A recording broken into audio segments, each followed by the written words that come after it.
land. Yeah, okay, yeah. so they are, Yeah. and they are Yorubas. Absolutely, they are Yorubas. But when we joke about them, right, until one member of this platform called in one day to break it down and said, Yeah. you see all these things you make as jokes. They were jokes that were made up by those who felt like they are more Yorubas than us, that we are not Yoruba enough. I never really see it that way. I just thought it was just like a general less louse. I know it wasn't. And from that moment, I never have to joke about them anymore. But there are people with them.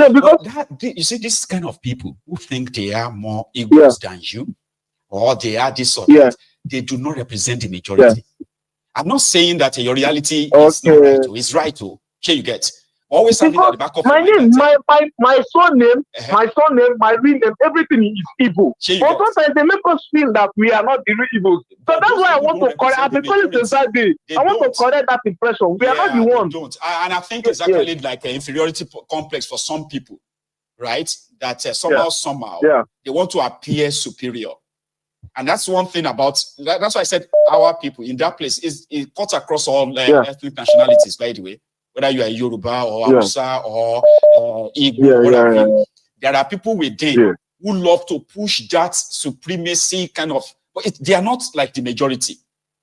Because in any society, right, you are going to have those who are in the majority and those who are in the minority, but there's something that they have in common, which is their own ethnic nationality. But education is meant to make all of us go beyond that. And I'm glad that despite all of this, you still never really have to deny your connection to being an Igbo as well. Because that didn't reduce you from being who else you are. I'm an Ijebu man, right? And I'm proud to be an Ijebu man. I am also a Yoruba man. So that I'm going to say I'm a Yoruba man does not cancel my Ijebu-ness. So you get, because that's exactly. So if you are from Agbo, right? And then Agbo are also connected that they have, similarity with the Igbos to say ethnically. Nobody can take that away from you. Just different dialects too. Yes. If they bring their ears down, they can even hear us. And my question, Baba, what if eventually Biafra come now? I don't know. Is there any possibility that they will treat us like this? Like nobody will treat you anyhow. That's something I want people to understand. Like the way Nigerians are treating them. Treat you anyhow. No, that's not true. Let me say this to you again, okay? Let me say this, right? Quite I'm because of our listeners, okay? You see, when Biafra that is why I'm even calling. No, it's good you are calling it now. See, when Biafra will come, okay, it is going to be. You know what the referendum about Biafra is that you are not just going to say you want to be part of Biafra because you are just Igbo. No. There are factors, right? That every participating unit of that new country, those who chooses to want to be part of it, there's something called article of article of independence, or it's called, or something like that, where every I understand what I'm saying. You get what I mean? Every company, all of you, especially those of you from Agbo, for example, because you are indigenous people in that place. So you easily, as a group, if you say you want to be part of Biafra, there's something that is going to actually ratify you being part of it. When majority of the people in Agbo origin, right, decided to vote that they want to be part of Biafra, you see that their position, that their block within that new country is going to be clearly written out. You see, when people say the Igbos are trying to claim that, it's all bullshit, it's old school. When you want to start a new country, people will have to come together, okay? They have to come together and say, we want to be part of it. Under what conditions? So you get now? So every component that joins, the condition of you joining must be respected. Nobody's going to drag anybody into it. So don't let all those illiterate continue to push narratives, okay? That doesn't make any sense. All our names, even our former country from their same side, it's fine. As people the name of it fine. It's fine. See, it's everything about us people. You understand? Just that our language is a little bit different.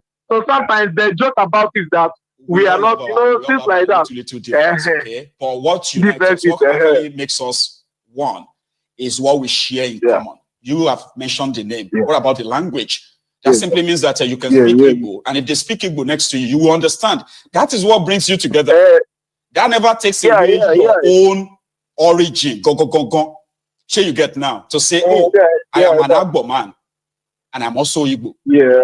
Sure you get now. I am, you know, I am, what do you call it? There's Anyoma. I am an Anyoma person. Anyoma, yes, like yes, sorry to go, like if they speak, we hear. But sometimes if we speak, they don't hear. And that's all that matters. But Anyoma is more. Anyoma is more closer. Anyoma is more closer to them. See, you understand? So don't let all those online illiterates, okay, most of them who are suffering from inferiority complexes, trying to want to tell you that they are more important than you, they are bigger than you, and this and that. We have them all over the place. We have them in Yoruba land too. But one thing is that education is meant to make you different. You don't listen to these miscreants. You don't listen to these illiterates. You actually discuss with people who knows what they are saying. Do you get me now? It's been wonderful talking to you, Big. Yeah, I can hear you. Sorry. No, it's all right. I mean, it's because of our time. So I want to go. Yes, I know. Yes. Enjoy those colorful Nigerians that. Yeah. All right. Thank you, sir. Thank you. Bless all right. Bye. Thank you. Yes, sir. Nice one. You see, it's so important that we educate ourselves this way. Okay. There is nobody that is going to take anybody and say, "Oh yeah, we are taking you. You become Yoruba nation." Or we are taking you become no, that's not how it works. In this day and time, right? People would have to desire it, you know, because they have to be part of the building process of this new country. Their patriotism cannot be coerced. It must be offered voluntarily. So we have been dealing with so much divisions across board all over the place. The purpose of education is to help you articulate issues and then hold on to what really matters and discard all like frivolities, innuendos, and other stuff. You know, in a country, when you want to form a country, there is no there's no one that is going to be more, for example, you say there's no one that's going to be more Biafran than any other Biafran. There is no Yoruba that will be more Yoruba than other Yorubas. Now, to come together and agree and say we want to be in the same country, we want to give our sovereignty to this set of people to lead us and what have you, there must be some certain conditions that everybody agrees that say, because Bible says, can 2 or 3 work together if they don't agree? Yes. Can 2 work together without agreeing? No, not at all. Not at all. How are you doing tonight? Oh, I'm doing great. Very insightful topic. Yes, sir. Please. From Houston. All right. So, my brother, I'll not lie to you. I think I love this episode. I've been off and on. I've seen the topic, impeachment and everything. I still feel everything is still comedic. I just hope, I don't know how Fubara will do it, but it's left for them. We're all going to sit down and watch. You know, regarding the youth corporate that spoke, I mean, she's more brave.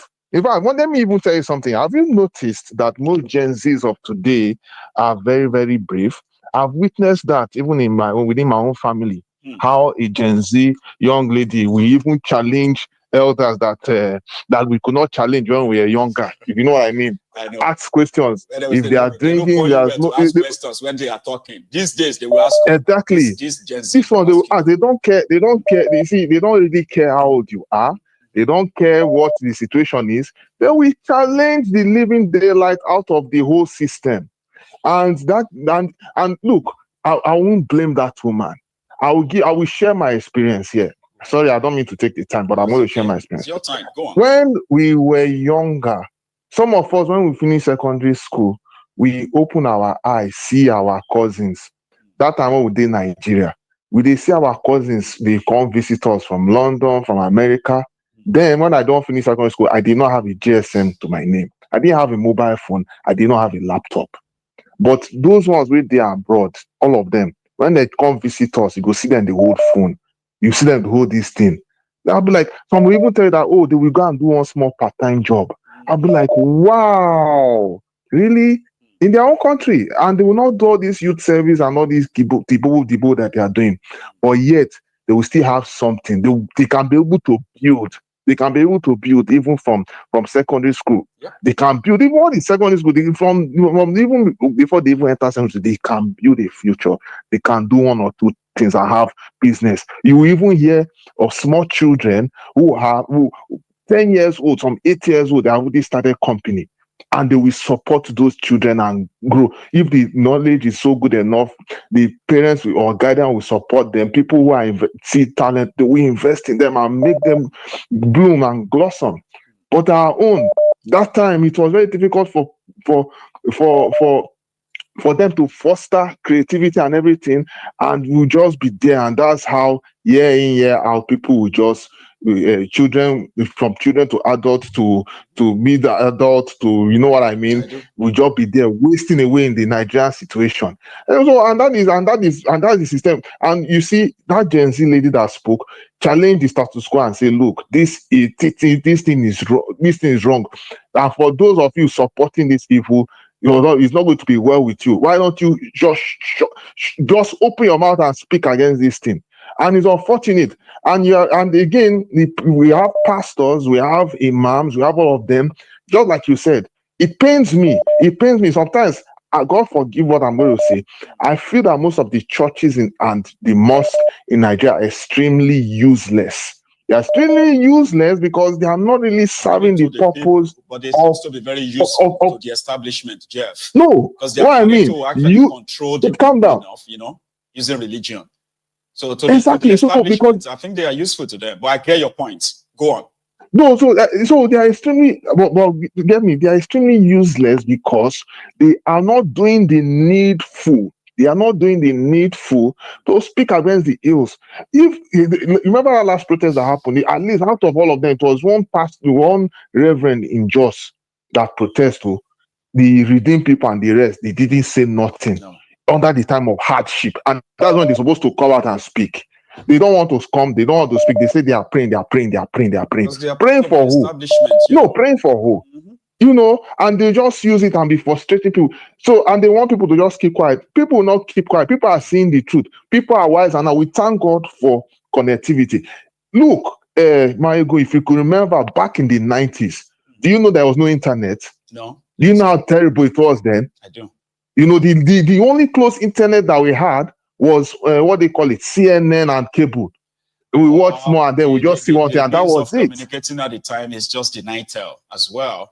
But exactly. Somehow, you see, do you know that something? Do you know that I keep like marveling, right, at the achievement of the generation of that, the people of that generation of that era, right? They had no internet, they had no mobile phones, right?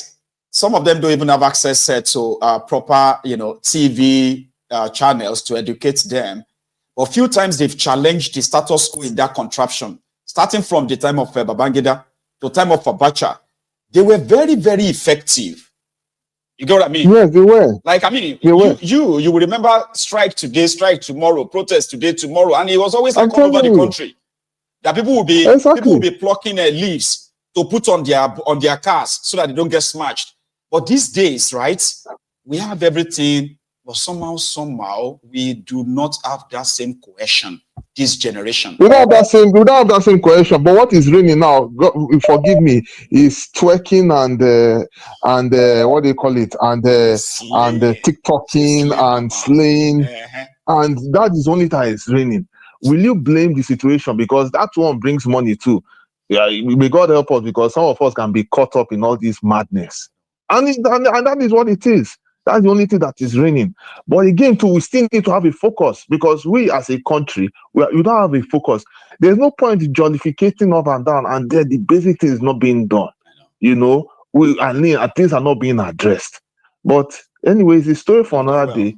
As for the politicians, let them keep on doing what they know best. But one thing is certain that we will keep on. Yes, it's a matter of time. God bless you, sir. All right, now. Let me take another one all the best. And as usual. Right. And thanks for that super chat, by the way.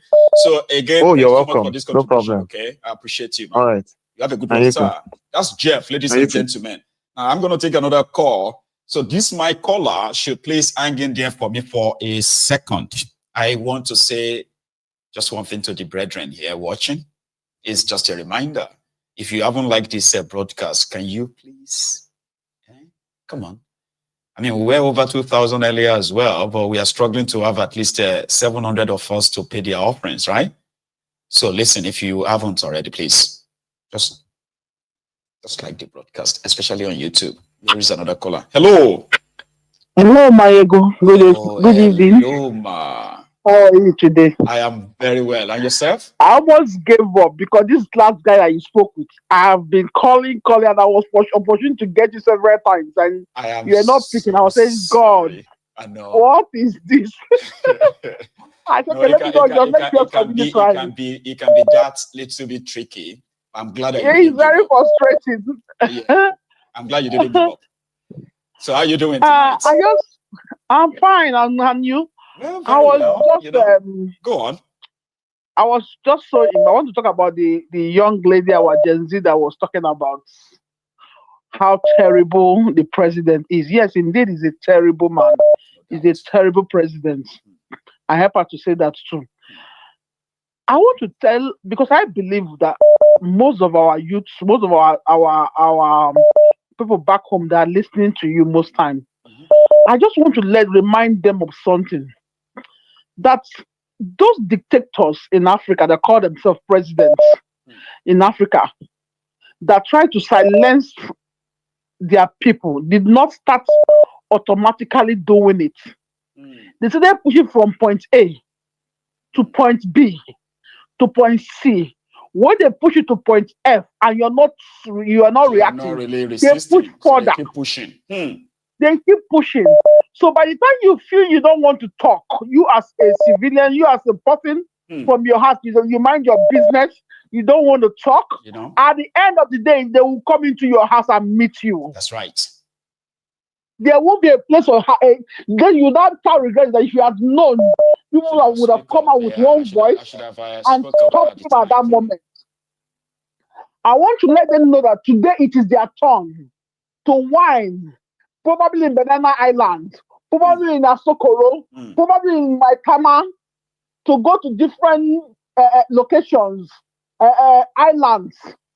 I want to know that it will still come up to you. It's turn by turn investment. It is turn by turn Nigeria Limited. If your father is a minister of information today, by the time they finish using him and he's not more important, they will take him away and change the tire to another new tire. So by the time you will start relaxing, I was looking at some of the ex-presidents the other day, where they are looking so retarded. I was looking at the ex-governors, they are looking so retarded. Remember, they were once in power, enjoying those billions and billions and billions. It will not be forever. It's not forever. As I used to say, if I come around here, it's a long ride to Tinubu. If people will not stop him by now, he will continue running. After he has finished running, he will give to Remy. After Remy has finished running, Remy will give it to probably her friends, or he give it to Seyi.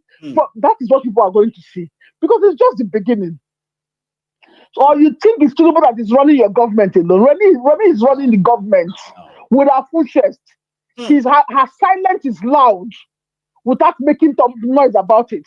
So what I'm trying to tell you people that think that is not touching you, you have bought a house for the 200 million. Thank God I bought a house of 200 million in Lekki. At least I'm sure of myself and my wife and children. We are sure we don't have any problem. Sorry. By the time they finish selling the whole land in the whole of Lekki, they will come back to you and say they want to resell your own. That's right. Don't worry. You understand what a country without rule of law your mouth. means. Now at least they are talking, they are saying food to eat. If you talk, they will bring your children out. They will bring you out. Flog your bomb. I remember when we were much younger. When we were much younger, we saw the government of Shagari. We saw the government of Buhari. We saw the government of IBB and Abacha. But even as bad as they seem to be, they were not like this. The only thing I can remember about Abacha was that most times they were disciplinarians. If they come to this traffic point and you're following one way, they will flog you with a koboko out of the one way. They are the only people that have the right to follow the one way. But they did not treat people to this point. Because what the most painful thing about life is when you stay in an ocean and soap is entering your eye, then we have made up our mind that we are facing military, we are facing a dictator. But this one, we're not facing a dictator, we're under democracy. And yet, they are treating us worse than a dictator can treat us. And then you when can't dictator is treating, when an army officer is treating you like a bad person, he himself is scared because he knows that his junior colleagues can take over him anytime.